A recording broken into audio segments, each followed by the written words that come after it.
गुरु प्यारी साध संगत जी, धन कृपाल जी। जब भी हम लोग नामदान लेते हैं उसके बाद से हमें ऐसा लगता है कि जैसे सारे कर्मों का बोझ हमारा बढ़ना शुरू हो गया है।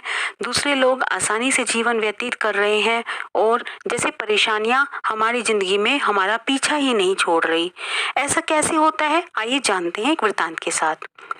एक बार दो दोस्त जो एक साथ आपस में मिलजुल कर बातें किया करते थे, उनमें से एक तो हमारे महाराज जी का सत्संगी था और जो दूसरा व्यक्ति था वो मूर्ति पूजा को ज्यादा महत्व दिया करता था।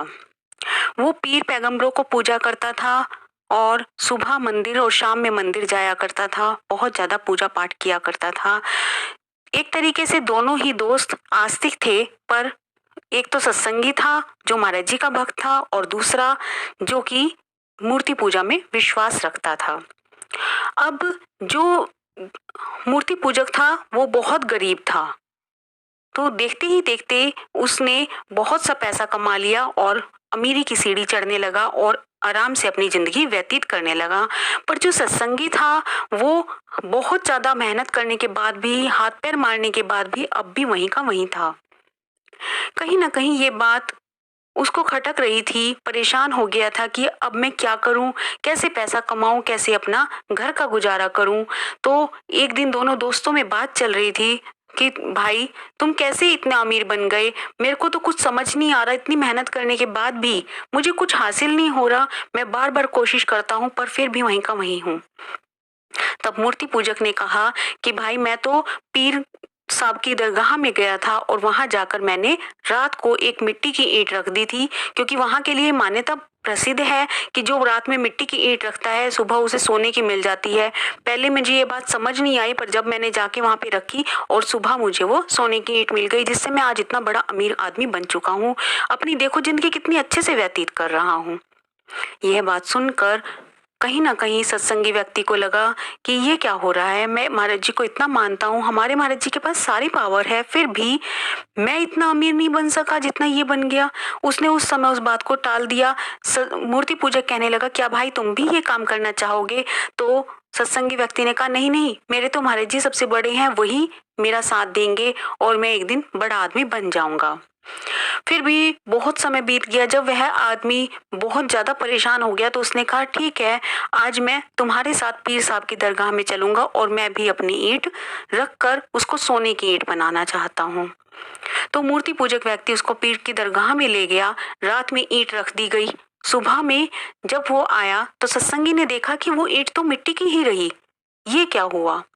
तब सत्संगी व्यक्ति ने कहा भाई तुम झूठ बोलते हो, ऐसा कुछ भी नहीं होता, देखो तुम्हारे सामने मेरी ईंट तो मिट्टी की ही है। यह बात देखकर मूर्ति पूजक भी बहुत ज्यादा आश्चर्य में पड़ गया, सोचने लगा ये कैसे हुआ, मेरी ईंट तो सोने की बन गई थी, इसकी ईंट सोने की क्यों नहीं बनी? तब उसने अपने दोस्त से कहा कि भाई तुम ऐसा करो, आज फिर अपनी ईंट यहाँ पर रख दो मिट्टी की, मैं देखता हूँ रात भर यहाँ पर रुक कर कि क्या होता है। तो जो सत्संगी व्यक्ति था उसने अपनी मिट्टी की ईंट वहां पर रख दी। जो मूर्ति पूजक था वो सारी रात पहरा दे रहा था। तब उसने देखा कि ये तो कुछ अजीब सा करिश्मा हुआ। उसने सुबह उठकर जब देखा कि मिट्टी की ईंट ही रह गई, सत्संगी भाई ने कहा ये क्या भाई तुम झूठ बोलते हो? तब मूर्ति पूजक ने कहा नहीं नहीं भाई मैं झूठ नहीं बोल रहा, ईंट तो सोने की बन चुकी थी, पर एक सोटी वाला आदमी आया, बहुत लंबा सा था, तो और उसने जैसे ही उस पर सोटी लगाई ये ईंट फिर दोबारा से मिट्टी की बन गई। ये मुझे समझ नहीं आया ये सोटी वाला आदमी कौन है। तब उस सत्संगी व्यक्ति ने उस सोटी वाले आदमी का पूरा हुलिया पूछा तो उसने कहा कि वो सरदार थे, ऐसे उनकी सफेद दाढ़ी थी, उन्होंने दालचीनी रंग का कुर्ता पजामा पहना हुआ था।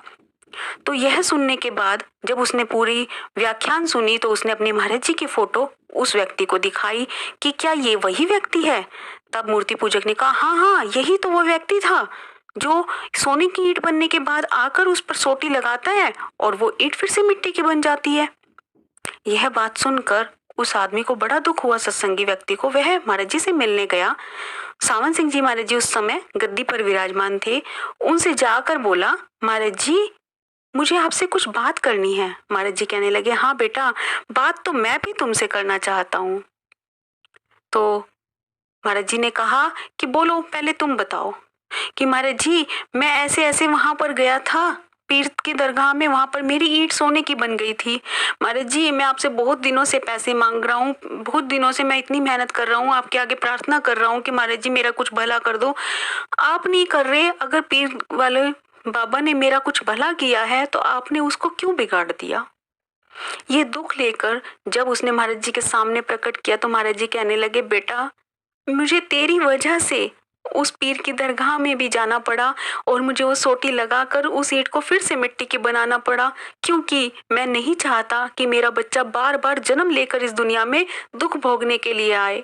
अगर आज तुम्हारी ये ईंट सोने की बन जाती तो जो तुम्हारा गरीब होने वाला कर्म था वो भुगतने के लिए तुम्हें दोबारा आना पड़ता, और जो तुमने ये कर्म किया है अब जाकर पीर की दरगाह से मांगा है वो भी तुम्हारा एक और कर्म बन जाता। ऐसे तुम कर्मों के पिंजरे से कभी आजाद नहीं हो पाओगे। यही सोचकर मुझे तुम्हारे उस कर्म को काटने के लिए उस ईंट को मिट्टी की बनाना पड़ा। मैं नहीं चाहता कि जो बच्चे सत्संगी हैं, जो सत्संग में आते हैं, वो इस दुनिया में बार बार दुख भोगने के लिए आए, इसलिए उनके कर्म जल्द से जल्द कटवाना चाहता हूँ। यही सब उनके साथ होता है, इसी वजह से तुम अमीर नहीं बन पा रहे हो। और जो दूसरे व्यक्ति हैं वो अमीर हो जाते हैं क्योंकि वो बार बार जन्म लेते हैं, बार बार मरते हैं और दुख भोगने के लिए संसार में आते रहते हैं। उनका एक चक्रव्यूह सा बन गया है। मैं नहीं चाहता मेरे बच्चे उस चक्रव्यूह में फंसे, इसलिए तुम्हें उस चक्रव्यूह से बचाने के लिए मैंने ये सब किया।